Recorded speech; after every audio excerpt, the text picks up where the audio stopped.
श्रावण मासानिमित्त दरवर्षीप्रमाणे यंदाही टोकवाडी तांडा येथे श्री संत सेवालाल महाराजांचा भंडारा कार्यक्रम मोठ्या उत्साहात आणि भक्तिमय वातावरणात संपन्न झाला। या कार्यक्रमाला परिसरातील भाविक, ग्रामस्थ व समाजबांधव मोठ्या संख्येने उपस्थित होते। कार्यक्रमाच्या प्रारंभी परमपूज्य तपासणी ब्रह्मनिष्ठ श्री योगानंद महाराज, योगीधाम, बोगा नाईक तांडा, दहीफळ खंदारे यांच्या शुभहस्ते श्री संत सेवालाल महाराजांना विधिवत भोग अर्पण करण्यात आला। यानंतर भाविकांनी दर्शन घेत महाप्रसादाचा लाभ घेतला। यावेळी मार्गदर्शन करताना योगानंद महाराज म्हणाले, आई वडिलांची सेवा करा। आई वडिलांची सेवा हीच खरी ईश्वर सेवा आहे।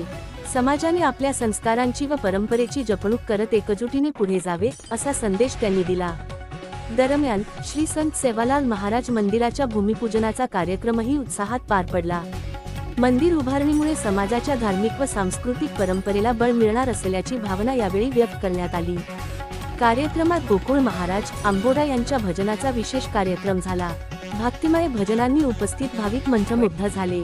संपूर्ण परिसरात भजन, जयघोष आणि भक्तिमय वातावरण निर्माण झाले होते। या भंडारा कार्यक्रमातून समाजातील बंधुभाव, एकोपा, संस्कार आणि आई वडिलांप्रती कर्तव्य जपण्याचा संदेश देण्यात आला।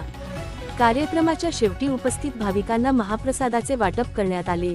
कार्यक्रमाच्या यशस्वी आयोजनासाठी टोकवडी तांडा येथील ग्रामस्थ, समाजबांधव व आयोजकांनी परिश्रम घेतले। श्रावण मासानिमित्त आयोजित या धार्मिक कार्यक्रमाला भाविकांचा उत्स्फूर्त प्रतिसाद मिळाला।